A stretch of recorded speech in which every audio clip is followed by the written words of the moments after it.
नमस्कार दोस्त, मैं बिट्टू कुमार नौकरी योद्धा चैनल पर बीएसएससी इंटर लेवल एग्जाम के लिए पहला सेट जो कि है साइंस और मैथ से संबंधित, इसकी पूरी एक्सप्लेनेशन के साथ आपके सामने उपस्थित हूं। तो बिना समय गवाए चलिए सेट की ओर। और ये रहा आज का पहला प्रश्न। दोस्त, what is the chemical formula of water पूछा गया हमारा पहला सवाल। केमिकल फार्मूला ऑफ वाटर जो है वो हम सब जानते हैं कि वाटर जो है जिसको हम ड्रिंक करते हैं, हम पीते हैं, उसको हम केमिकल फार्मूला हम सब जानते हैं H2O। तो इसका आंसर हो जाएगा H2O। वाटर का केमिकल फार्मूला क्या होगा? H2O। तो पहला का answer B for Bangalore. Option B Bangalore. दूसरा क्वेश्चन दोस्त, what is which gas is essential for photosynthesis. प्रकाश संश्लेषण के लिए कौन सा गैस आवश्यक है? दोस्त, हम सब जानते हैं कि प्लांट जो है अपना खाना फोटोसिंथेसिस के थ्रू बनाता है। तो उस फोटोसिंथेसिस का एक इक्वेशन होता है जिसके थ्रू ग्लूकोज प्लस ऑक्सीजन बनाता है। तो उसको हम कैसे डिराइव करते हैं वो देखिए। 6CO2 प्लस 6H2O मिलके कार्बन डाइऑक्साइड प्लस वाटर जो है वो मिलके बनाता है C6H12O6, जिसको हम ग्लूकोज बोलते हैं, प्लस में 6O2 ऑक्सीजन रिलीज करता है। इस वाले कंपोनेंट को बोलते हैं ग्लूकोज, जो कि प्लांट अपने खाना में इस्तेमाल करता है। तो हम सब देख लिया। इन द प्रेजेंस ऑफ लाइट के प्रेजेंस में ये फोटोसिंथेसिस का प्रोसेस होकर होता है। और क्लोरोफिल के प्रेजेंस में दोस्त, chlorophyll.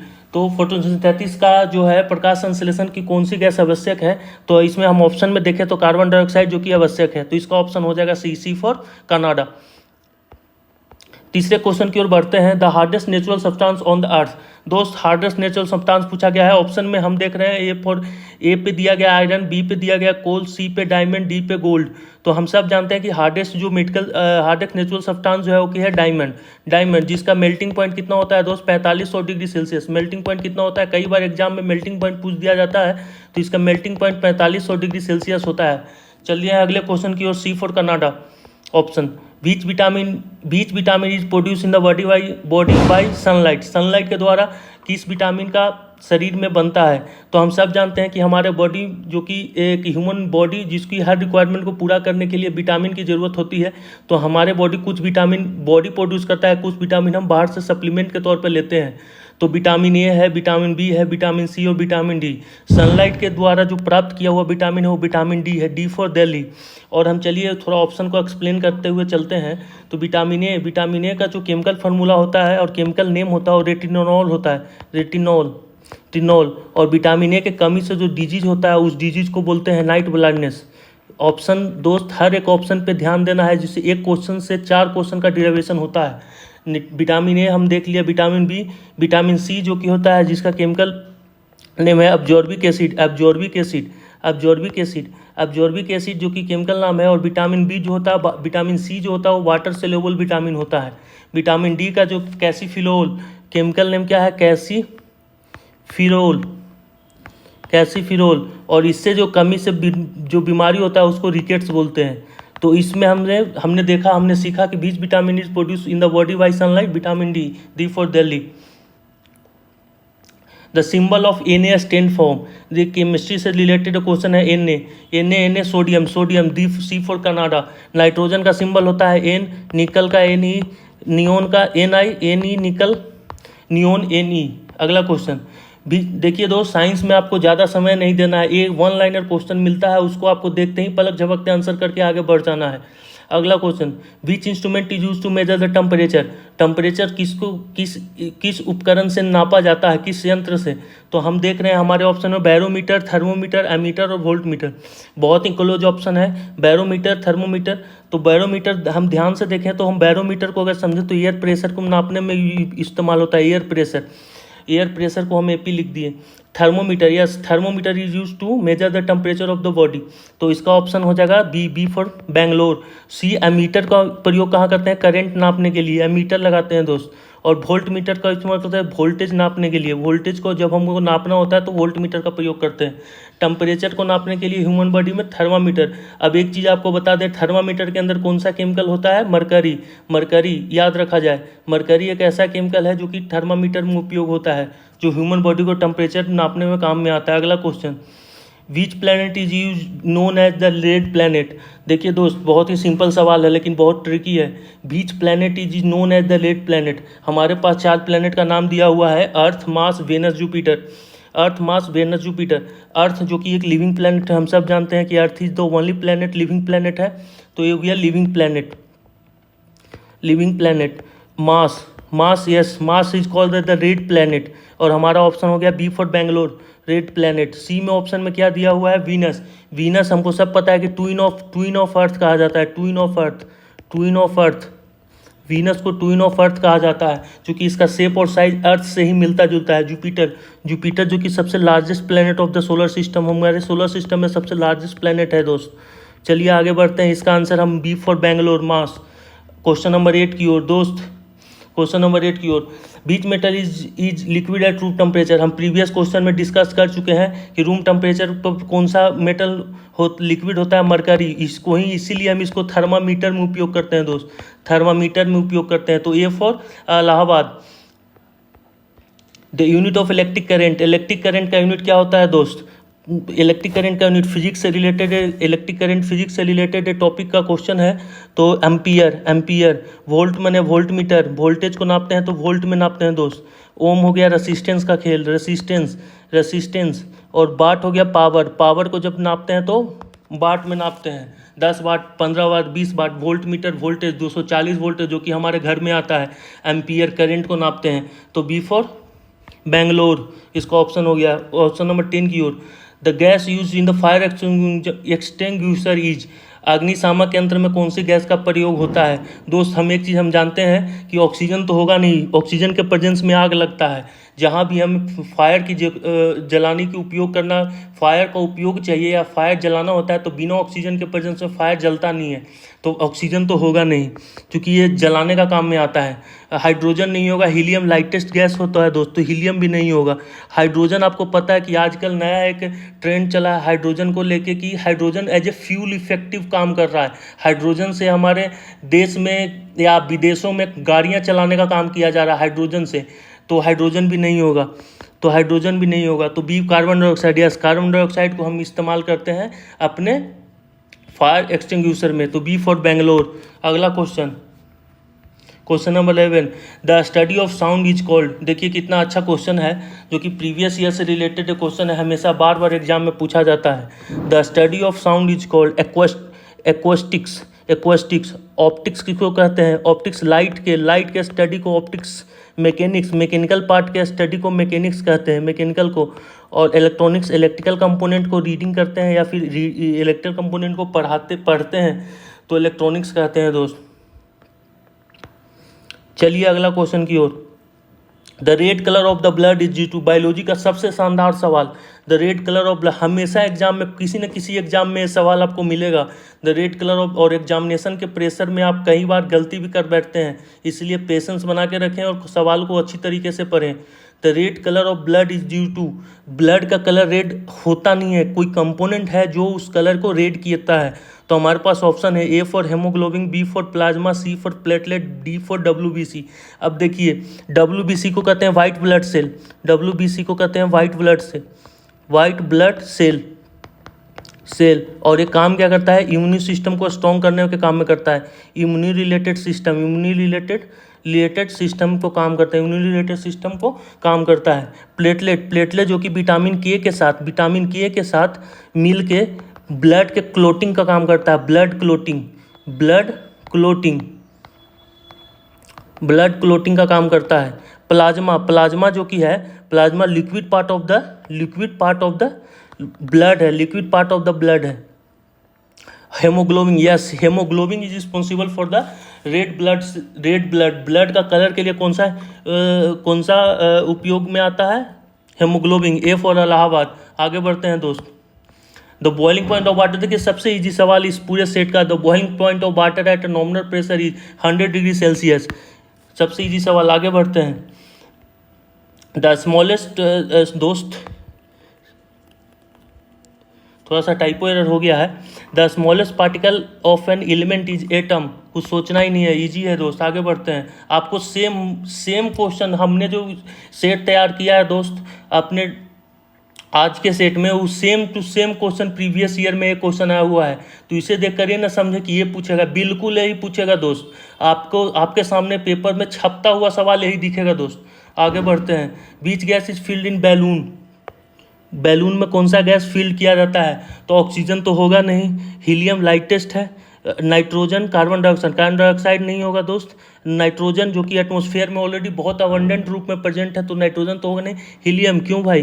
Helium lightest gas off the nature होता है, लाइटेस्ट गैस, तो हीलियम को हम प्रयोग में लेते हैं। क्वेश्चन नंबर 16, थोड़ा सा दोस्त टाइपो एरर हो गया है, इसीलिए पेशेंस बना के रखें। फोटोसिंथेसिस ऑकर इन, फोटोसिंथेसिस कहाँ पे ऑकर होता है? तो हमने अभी फोटोसिंथेसिस का इक्वेशन लिखा था, CCO2 6CO2 प्लस 6H2O, तो ग्लूकोज प्लस वाटर बनता है, ग्लूकोज प्लस ऑक्सीजन बनता है in the presence of chlorophyll. तो क्लोरोप्लास्ट के प्रेजेंस में ऑकर इन क्लोरोप्लास्ट। अब यहाँ पे माइटोकॉन्ड्रिया है, तो माइटोकॉन्ड्रिया को दोस्त power house of the cell कहते हैं, power house of the cell, power house of the cell. Nucleus, centre of the cell, centre of the cell.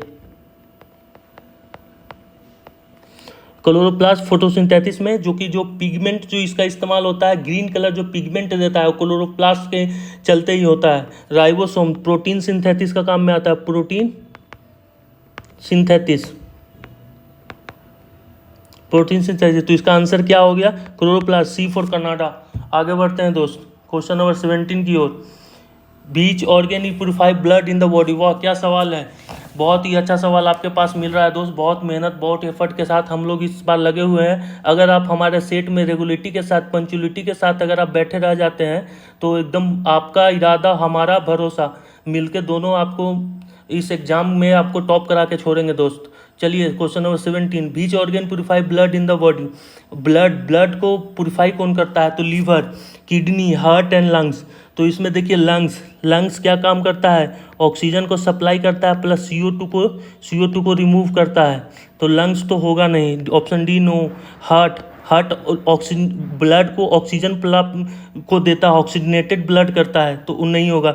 Liver जो कि लीवर कई प्रोटीन बनाने का काम में करते हैं, तो लीवर नहीं होगा। किडनी होगा दोस्त, B फॉर बेंगलोर।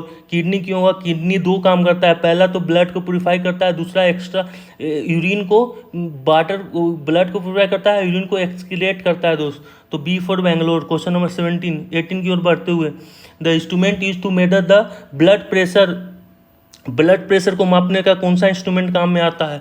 तो पहला है बैरोमीटर, दूसरा है हाइड्रोमीटर, स्पाइरोगोनोमीटर और thermometer.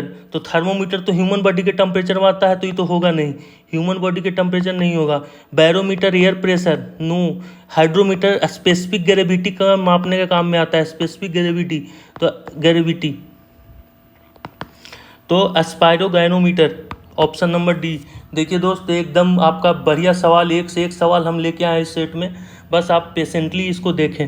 The gas responsible for global warming, global warming के लिए कौन सा गैस रिस्पॉन्सिबल है?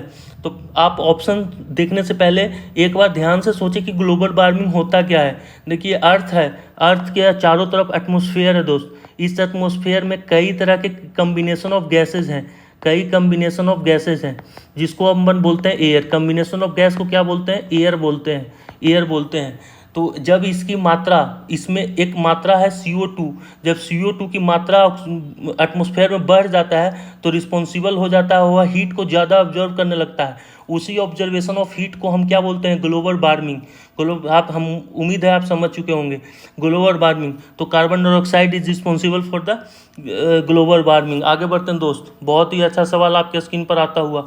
Electric wire are made up of, electric wire को किस चीज़ से बनाया जाता है? सब जानते हैं, हम लोग घर में उपयोग करते हुए देखते हैं कि कॉपर का इस्तेमाल होता है। क्यों होता है? कॉपर का इस्तेमाल इसलिए होता है क्योंकि वो गुड और सुपर कंडक्टर ऑफ इलेक्ट्रिसिटी है, बहुत अच्छा कंडक्टिंग करता है इलेक्ट्रिसिटी को दोस्त। आगे बढ़ते हैं 21 नंबर में, the power house of the cell, mitochondria दोस्त। एक देखता हुआ आंसर, टिकता हुआ एकदम सेम सवाल आपके एग्जाम में गिरेगा दोस्त, इसलिए हरराए नहीं, बस पेशेंटली बैठे रहें। The power house of the cell mitochondria. Ribosome protein synthesis का काम करता है। एक क्वेश्चन से हम 4 क्वेश्चन कराने वाले हैं दोस्त। Protein synthesis, nucleus, centre of the cell, centre of the cell. Chloroplast photosynthesis में काम आता है दोस्त। चलिए आगे बढ़ते हैं। Which part of the body control all activity, brain, brain आपके हर एक्टिविटी को कंट्रोल करता है दोस्त। लंग्स नहीं होगा, लंग्स आपको हम पहले ही बताए हैं ऑक्सीजन को सप्लाई करता है प्लस कार्बन डाइऑक्साइड को रिमूव करता है। हार्ट जो होता है ऑक्सीजनेटेड ब्लड जो है प्रोड्यूस करता है। लीवर जो है वो आपको प्रोटीन बनाने का काम करता है। काफ़ी प्रोटीन अलग पार्ट ऑफ द बॉडी बनाते हैं, लेकिन लीवर भी कुछ प्रोटीन बनाते हैं दोस्त। तो ब्रेन होगा। क्वेश्चन नंबर 23 की ओर बढ़ते हुए, the gas use to make a soft drink. Soft drinks में कौन सा गैस इस्तेमाल होता है? कार्बन डाइऑक्साइड दोस्त। नाइट्रोजन नहीं, ऑक्सीजन नहीं, हाइड्रोजन नहीं। हाइड्रोजन तो एज ए फ्यूल हो गया, इस्तेमाल किया जा रहा है, तो हाइड्रोजन तो होगा नहीं। ऑक्सीजन जो कि हम सांस लेते हैं तो होगा नहीं। नाइट्रोजन एबंडेंट है, इसका इस्तेमाल नहीं करते हैं दोस्तों। इसका इस्तेमाल हम लाफिंग गैस के रूप में करते हैं। N2O का एक कंपोनेंट बनता है, उसका इस्तेमाल हम लाफिंग गैस के यूज में करते हैं। Laughing gas, laughing gas. चलिए क्वेश्चन नंबर 25 की ओर। Who discovered penicillin? Alexander Fleming. आपके स्टैटिक पार्ट से क्वेश्चन हमने मिसलेनियस क्वेश्चन भी रखा है दोस्त, जिससे एग्जाम में आपको डरे नहीं। एग्जाम की ओर जैसे ही आप बढ़ेंगे हमारे क्वेश्चन को देखते हुए, तो आपको एग्जामिनेशन का फीलिंग नहीं आएगा दोस्त। बहुत अच्छा क्वेश्चन हमने रखा है। Which gas is filled in balloon? Balloon में कौन सा गैस इस्तेमाल होता है? बैलून में कौन सा गैस इस्तेमाल होता है? 25 नंबर क्वेश्चन। हम सब देख रहे हैं बैलून में छोटा बच्चा उड़ाता हुआ बैलून, उस बैलून में कौन सा गैस इस्तेमाल होता है दोस्त? हीलियम। हीलियम लाइटेस्ट होता है। हीलियम, ऑक्सीजन होगा नहीं, नाइट्रोजन होगा नहीं, कार्बन डाइऑक्साइड होगा नहीं, हीलियम। तो दोस्त ये रहा साइंस का 25 क्वेश्चन का हमारा पूर्ण सेट। अब आ रहे हैं आपके सामने राम सर, जो कि मैथ का डिस्कशन करेंगे दोस्त। Thank you. नमस्कार दोस्त, मैं राम कुमार आपके सामने हूं और मैथ्स का पूर्ण विश्लेषण के साथ मैं उपस्थित हूं। जैसा कि पहले आपको साइंस बिट्टू सर पढ़ा रहे थे, वो काफ़ी कॉन्सेप्ट के साथ आपका क्लास लिए। मैं उम्मीद करता हूं आपका कॉन्सेप्ट क्लियर हो गया। अब मैथ का सेट एनालिसिस मैं राम कुमार कर रहा हूं। दोस्त, मैं आपको वादा करता हूं आप मेरे साथ चलें, कदम से कदम मिलाकर चले, सफलता के पास आप पहुँच जाएंगे स्वतः। इसलिए चलिए पहला क्वेश्चन, मैथ का पहला क्वेश्चन क्या है आप देखते हैं। पहला क्वेश्चन है, the sum of the two numbers is 70 and the CF is 14, then find the LCM। मैंने दो संख्याओं का योग 70 है, CF 14 है और उनका LCM ज्ञात करना है। दोस्त, आप पहली बात ये समझे कि आप जो स्कूल लेवल में जो क्वेश्चन बनाते हैं उस तरह से आप बनाएंगे तो इन क्वेश्चन को सोल्व नहीं कर पाएंगे। तो मैं ट्रिक बताऊंगा, टेक्निक बताऊंगा, आप फॉलो करते चले जाएंगे। चलिए, पहला बेसिक कॉन्सेप्ट ये है कि अगर इस क्वेश्चन को बनाने से पहले आपको जानना है कि एक ही मंत्र है इसका, कि एक फार्मूला है, एक संख्या गुणे दूसरी संख्या इक्वल टू लसा एंड टू मसा। एक हमेशा याद रखेंगे इन चीज़ों को। मात्र एक LCM और HCF का मेन जो फार्मूला है यही है, और इसका मैं यहाँ पे उपयोग भी करूँगा। बट आप कॉन्सेप्ट समझेंगे तो इसमें कलम लगाने की ज़रूरत नहीं है। अगर आप बनाना चाहते हैं तो रोक के वीडियो आप बना सकते हैं, देखिए कैसे बना पाते हैं। तो पहले तो इन कॉन्सेप्ट को याद रखेंगे। नंबर 1 जो मैं बता रहा हूँ आप समझिए चीज़ों को। नंबर 2 कि जो LCM होगा वो हमेशा डिविजिबल होगा HCF से। HCF से क्या होगा? डिविजिबल होगा। जो LCM होगा वो डिविजिबल हो जाएगा HCF से। बस आपका केवल इस कॉन्सेप्ट से आप इस क्वेश्चन को बना डालेंगे ऑप्शन के थ्रू। कैसे? अब देखिए HCF 14 है, LCM ज्ञात करना है तो LCM दे रखा है 84, 90, 78, 49। बस आप 14 से डिविजिबल कौन है? 84। बाकी कोई डिविजिबल है, आंसर पे पहुंच गए। लेकिन कॉन्सेप्ट की बात है, थोड़ा कॉन्सेप्ट के लिए मैं जानना चाहूँगा कि कॉन्सेप्ट क्या है।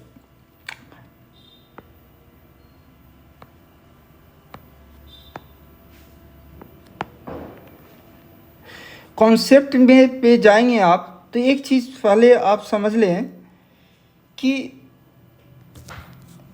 HCF अगर दे रखा है, HCF दे रखा है तो इससे आप नंबर किस तरह से बनाएंगे। तो पहला जो नंबर होगा, फर्स्ट जो नंबर होगा वो 14A ले लें और दूसरी जो नंबर है 14B ले लें। HCF का गुना जो होता है, जो जिसका भी LCM 2 नंबर का LCM है ना, तो HCF का गुना जी होगा, तो HCF दोनों में होगा।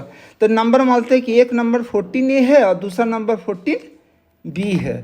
तो अगर क्वेश्चन का डिमांड के अनुसार चलेंगे तो उसके अनुसार 14A plus 14B equal to 70, A plus B equal to 5। आप देखिए किसका किसका A पेयर बन सकता है। एक होता 1 + 4 का हो सकता है, 1 4 इक्वल टू 5, और एक होगा क्या 2 + 3।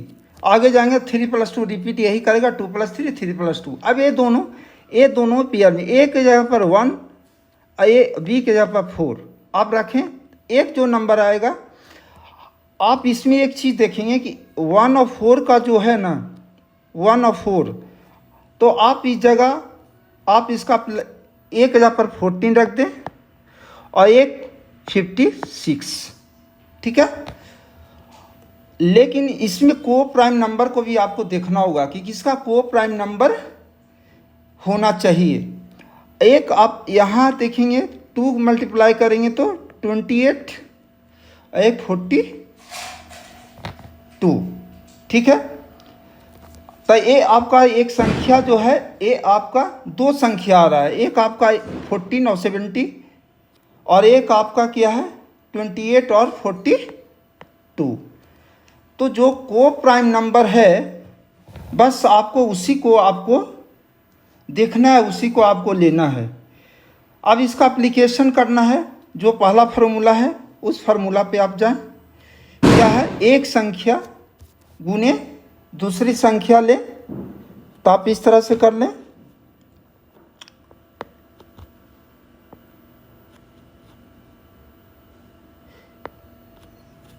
एक संख्या गुने दूसरी संख्या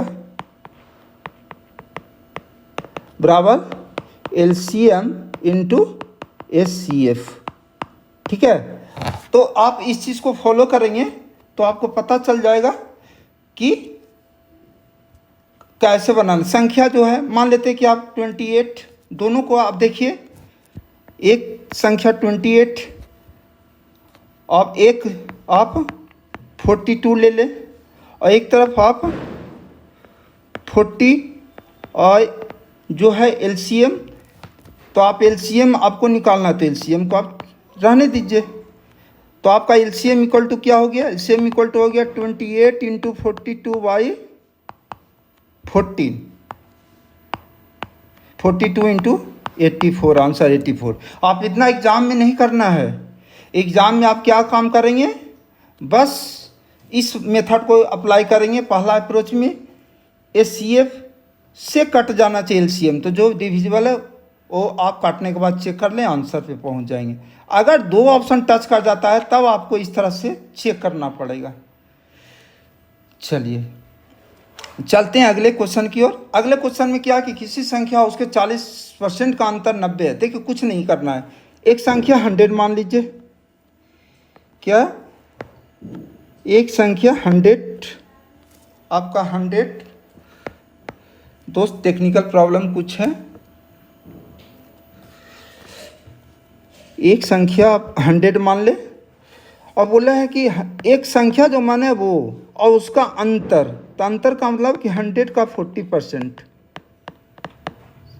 इक्वल टू 90 लिखते हैं। ये वर्बल हो जाना चाहिए था आपका, यानी कि अगर इसका कैलकुलेट 100 और माइनस 40 कर दें बराबर 90, यानी 60 equal to 90, 60 equal to 90, 1 equal to 90/60 और 100 इक्वल टू निकाल ले 90/60 इंटू 100, 15 छः यानी 150, 150 आंसर 150 पहुंच जाए। तो मैं इतना तो कैलकुलेशन करके दिखाया, बट आपको ये सब करना नहीं है। सीधे क्या करना था, आपको करना था कि 40% है ना, और जो संख्या माने वो संख्या 100 और 40% 40, 60% इक्वल टू डायरेक्ट लिखना था 60% इक्वल टू 90, तो 1 इक्वल टू 90/60 और 100 इक्वल टू 90/60 इंटू 100 और जो वैल्यू आया वो वैल्यू आंसर पे पहुंच जाएंगे। चलिए अगले क्वेश्चन में।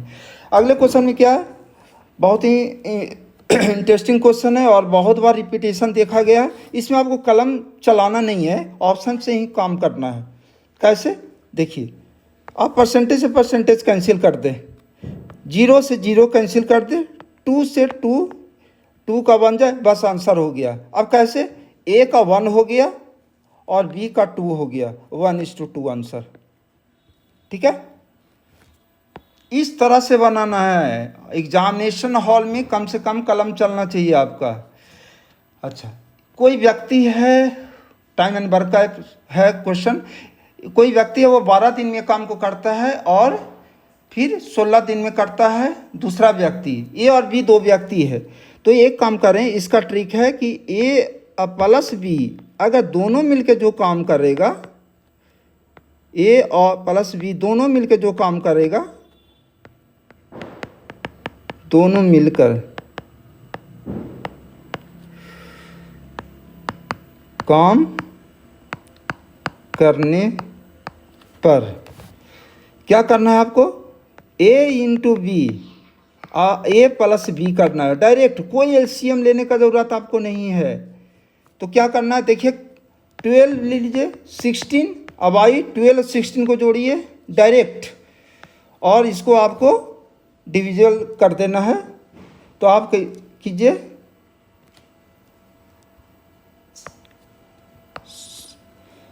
48/7, 48/7, 14 और 16,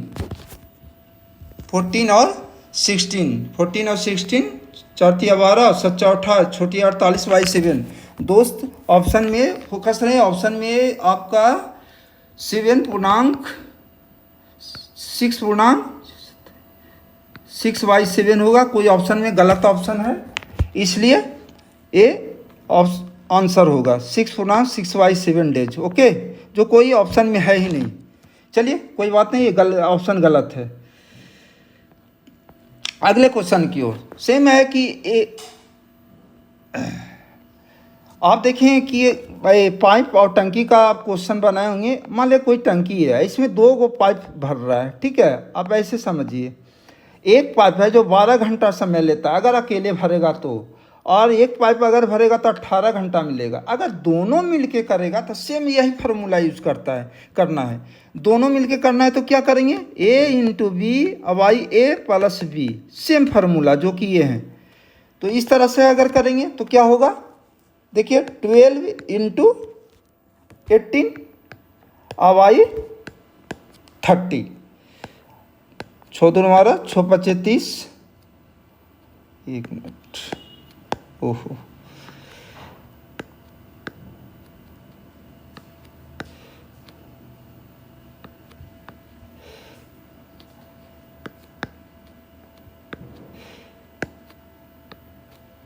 आप क्या करेंगे, 12 इंटू 18 प्लस 12 प्लस 18, ठीक है। तो इसको आप कैलकुलेट करेंगे तो 12 इंटू 18 अब आई हो गया 30। तो आप 6 18, 6 5 30, 12 तिया 36/5।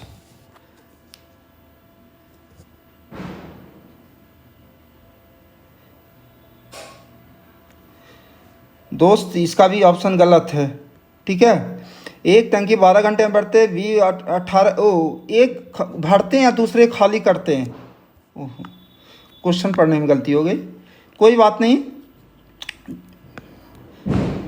जब आप खाली, देखिए खाली करने में बस आपको क्या काम करना है कि माइनस कर देना है यहाँ पे, ए माइनस बी, भरने वाला रहेगा तब प्लस रहेगा। यहाँ पे एक खाली है और एक भर रहा है, तो क्या करना है, 12 इंटू 18 करना है और दूसरा क्या है, 18 इंटू 12 कर देना है।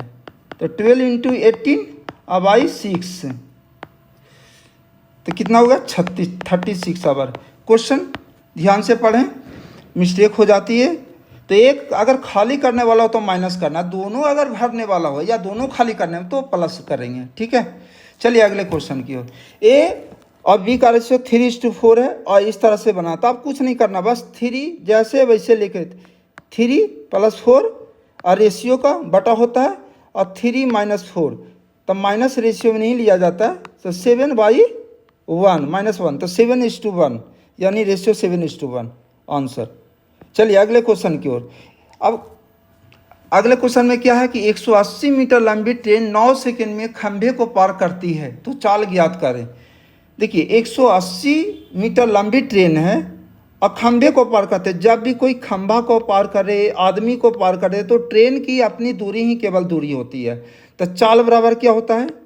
चाल बराबर जानते हैं दूरी बटा समय।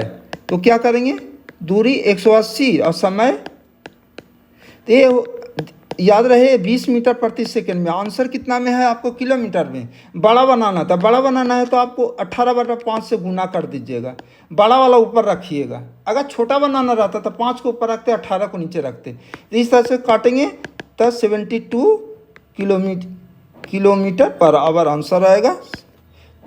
ठीक है, चलिए अगले क्वेश्चन की ओर चलते हैं। अगले क्वेश्चन में क्या है, निम्नलिखित में कौन सी संख्या 11 का डिविजिबिलिटी रूल आपको पता होना चाहिए। पहले समझिए 11 से अगर डिविजिबल करना है किसी संख्या को, तो मान लेते हैं कि आपके एग्जाम्पल के तौर पर पहला ऑप्शन को मैं ले रहा हूँ, 2, 3, 5 और 7। ऐसे 11 से चेक करना है। तो करना क्या है कि अल्टरनेट करके और उसके बीच अंतर देखें। अगर 0 या 11 का गुना जाए तब उस संख्या 11 से कट जाएगी। अगर इसको करेंगे तो 7 3 10 और 5 2 7 अब बटा 11, ये कट ही नहीं सकता 11 से, पहला नहीं होगा। 2 7 2 8। आप इस तरह से आप अल्टरनेट का अंतर जोड़ दें। अल्टरनेट 2 2 4 7 7 14 1 15, 15 में से 4 गया, तब 15 में से 4 गया यानी 11, यानी 11 से डिविजिबल है, बी आंसर हो जाएगा। ठीक है, चलिए अगले क्वेश्चन की ओर। एवरेज 7 14 21 28 और 35 का। देखिए एवरेज का बेसिक कॉन्सेप्ट क्या है, आप क्या काम करेंगे, आप टाइम क्या लगाएंगे, 7 करेंगे। एवरेज का एक क्या रूल है, एवरेज का रूल है कि जितना भी यूनिट है सबको जोड़ो और 28 और प्लस 35 इसको आप भाग दोगे। जी नहीं, ये नहीं करना था आपको, आप जोड़ेंगे, ऐड करेंगे, भाग दे, आंसर पे पहुंचेंगे। एवरेज जगह अगर संख्या के बीच सेम अंतर है, देखिए 7 का अंतर है, फिर 7 का अंतर है, 7 का अंतर है, 7 का अंतर है, तो आपको जोड़ना नहीं है, बीच वाला ही आंसर हो जाएगा एवरेज में। तो 21 आंसर। ठीक है, ये करना ही नहीं था इसमें। किसी भी संख्या का एग्जाम्पल के लिए आप ले लें, 1 और 2 और 3 और 4 और 5 का एवरेज निकालना है, सब में के बीच 1 का अंतर है, बीच वाला एवरेज हो जाएगा। इसी तरह से आप कर सकते हैं 2 4 और 6 का एवरेज, 2 का अंतर है तो बीच वाला एवरेज हो गया। तो इस तरह से आप चीज़ों को समझना होगा, आप वेस्टेज टाइम का ना करें एग्जाम में। ठीक है, चलिए आगे है 4 क्रमागत विषम संख्याओं का औसत। विषम संख्या किसको बोलते हैं, जो 2 से नहीं कटे, जो संख्या 2 से नहीं कटे, जैसे 3 हो गया, 5 हो गया, 7 हो गया, है ना, 9 हो गया, तो जो 2 से ना कटे, तो 2 से नहीं कटे। तो यहाँ क्या बोला कि 4 क्रमागत विषम संख्याओं का औसत 28 है, तो सबसे बड़ी संख्या क्या था, 4 बोलेगा ना तो 4 जगह बना लीजिए आप, सीधी सी बात है। ये देखिए 4 में बीच में आप नहीं जा पा रहे हैं, 4 में बोल रहा है कि एवरेज बीच में होता है, तो आप यहाँ समझ लें कि 28 है, तो 28 से पहले क्या होगा 27। आप 28 को भूल जाएं, 28 के हेल्प से हम पता चल गया 28 से पहले 27 आता है। तो एक संख्या पता चल गया कि एक जो ऑड नंबर है 27 है, तो इससे पहले ऑड नंबर 25 है, और 27 में ऑड करेंगे ना तो 27 और 29 और उसके बाद तो 21 31। तो आपका सबसे बड़ी पूछा तो 31, सबसे छोटा पूछेगा तो 21। आप इस तरह से नहीं बनाएंगे एग्जाम में। एग्जाम में कैसे, अगर कॉन्सेप्ट की बात की जाए तो एक संख्या x है, प्लस करेंगे, x + 2 करेंगे, प्लस x + 4 करेंगे, प्लस x + 6 करेंगे, और क्या करेंगे, ये सारे को 28 करके सॉरी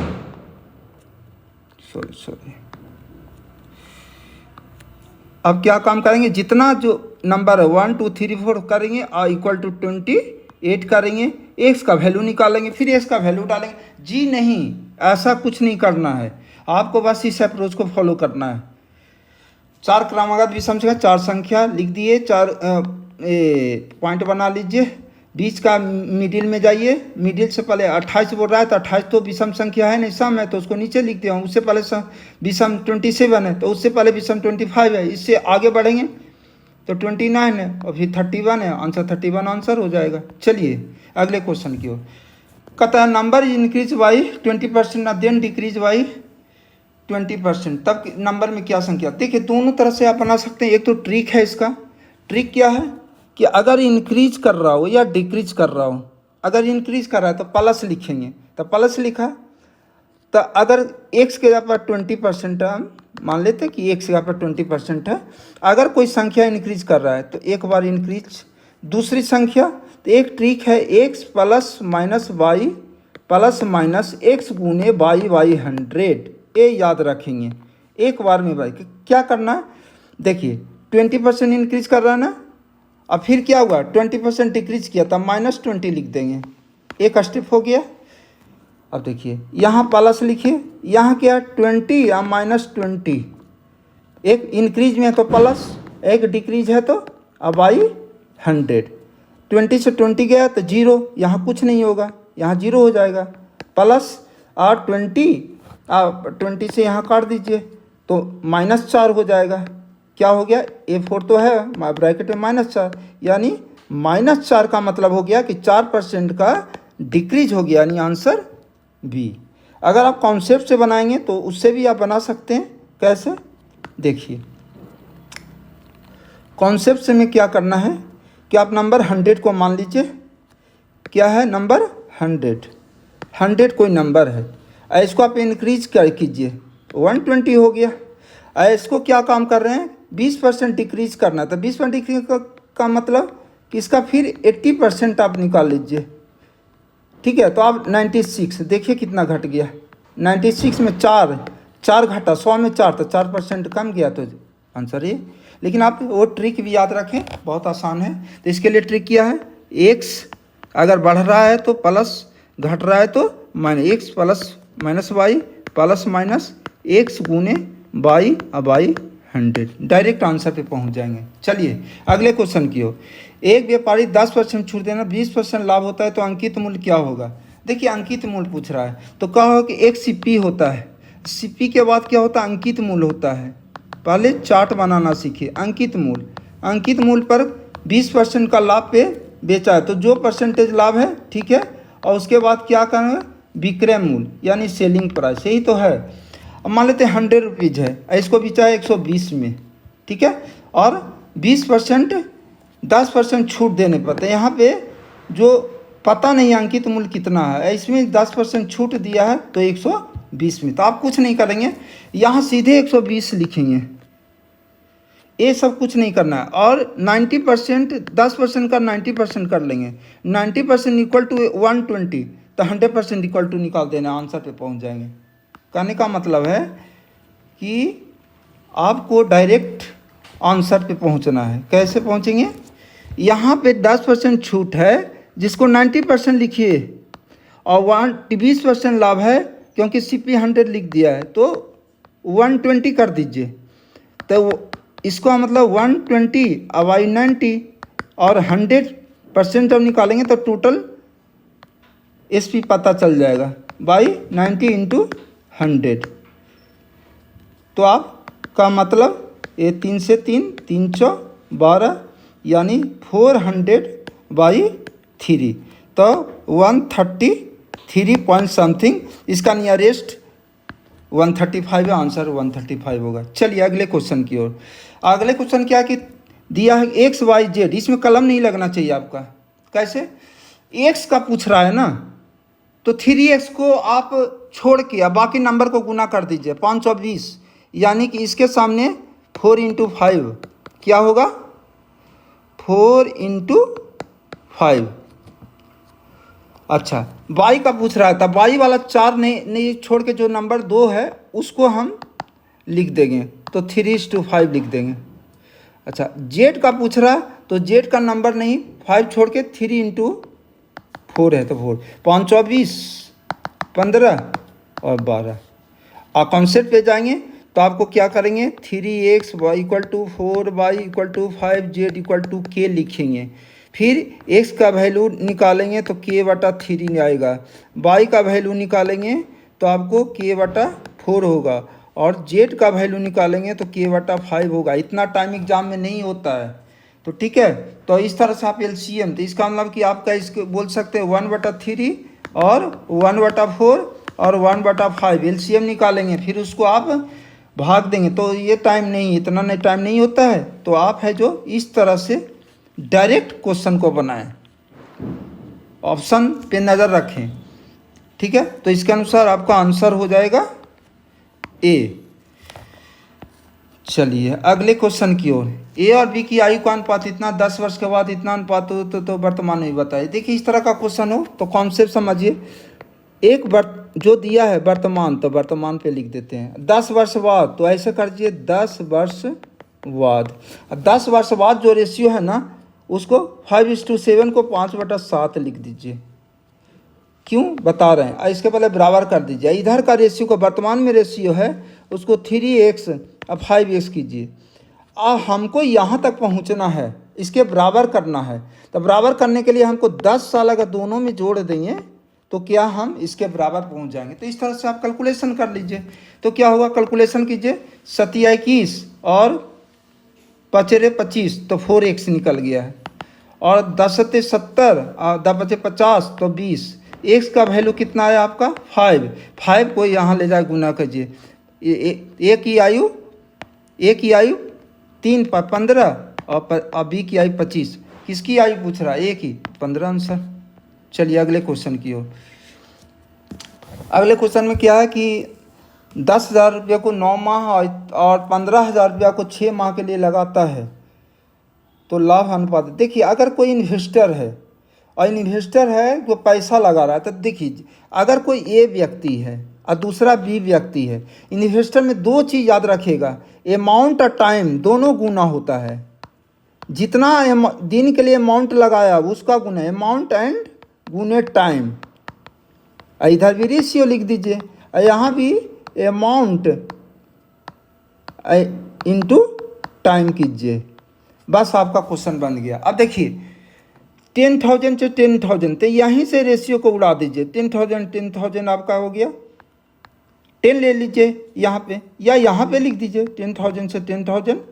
अब इसका 9 माह के लिए लगाया तो 9 माह लिख लिए। और इधर क्या है 15,000 से 50,000, ये कितना माह के लिए लगाया, 6 माह के लिए लगाया। 3 शून्य से 3 शून्य कैंसिल हो गया इधर से इधर, ठीक है।